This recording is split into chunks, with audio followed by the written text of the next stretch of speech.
अब बात कर लेते हैं रायगढ़ नगर निगम की, जहां छत्तीसगढ़ नगरीय चुनाव के परिणाम ऐतिहासिक रहे हैं। बीजेपी ने न केवल सभी 10 नगर निगमों में जीत दर्ज की है, बल्कि एक चाय वाले को भी अपना महापौर बना दिया। जी हां, आप बिल्कुल ठीक समझ रहे हैं, हम बात कर रहे हैं रायगढ़ से बीजेपी के महापौर प्रत्याशी जीवर्धन सिंह चौहान की। जीवर्धन ने रायगढ़ महापौर का चुनाव जीत लिया है। देखिए रिपोर्ट।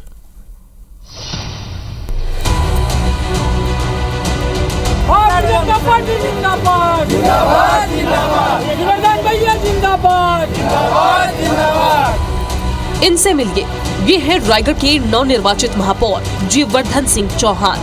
जीवर्धन ने महापौर पद के चुनाव में शानदार प्रदर्शन किया। कांग्रेस की जानकी काटजू को 27,000 वोटों के बड़े अंतर से करारी शिकस्त दी। जीवर्धन की जीत इसलिए भी बेहद खास है कि वो जमीन से जुड़े हैं और चाय की दुकान चलाते हैं।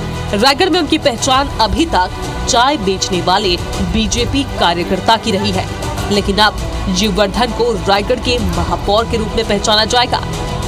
रायगढ़ के देतुल जनता का जीवन भर में आभारी रहूंगा। उन्होंने मेरे पर विश्वास किया और इसका श्रेय पूरे रायगढ़ के जनता को, जनता जनार्दन को दूंगा। हमारे यशस्वी मुख्यमंत्री विष्णुदेव साय जी को दूंगा। हमारे लाडले विधायक जो विकास पुरुष के नाम से जानते हैं, उनके विकास कार्यों को मैं लेकर के गया। रायगढ़ के मेयर पद के लिए बीजेपी के जीवर्धन और कांग्रेस की जानकी काटजू समेत 7 प्रत्याशी मैदान में थे। वित्त मंत्री ओपी चौधरी की साख यहां दांव पर लगी थी। ओपी चौधरी को बीजेपी संगठन ने रायगढ़ नगरीय निकाय चुनाव का प्रभारी बनाया था। जीवर्धन की जीत पक्की करने में ओपी चौधरी ने कोई कसर नहीं छोड़ी थी। वहीं सीएम साय ने भी रायगढ़ में रोड शो किया था। पार्टी के प्रति बहुत समर्पित, आज भी चाय बेचकर अपने परिवार का जीविका वो चलाते हैं और भारतीय जनता पार्टी में ये संभव है कि जो पार्टी के प्रति निष्ठावान होता है उसको पार्टी टिकट देती है।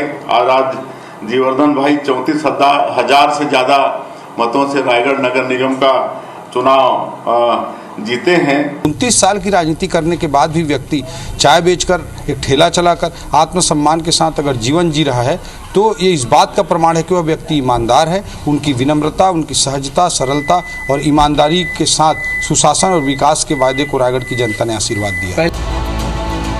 चाय की दुकान से लेकर महापौर पद का सफर जीवर्धन के लिए कतई आसान नहीं रहा, लेकिन पार्टी के प्रति निष्ठा और उनकी मेहनत जीवर्धन को इस मुकाम तक ले आई।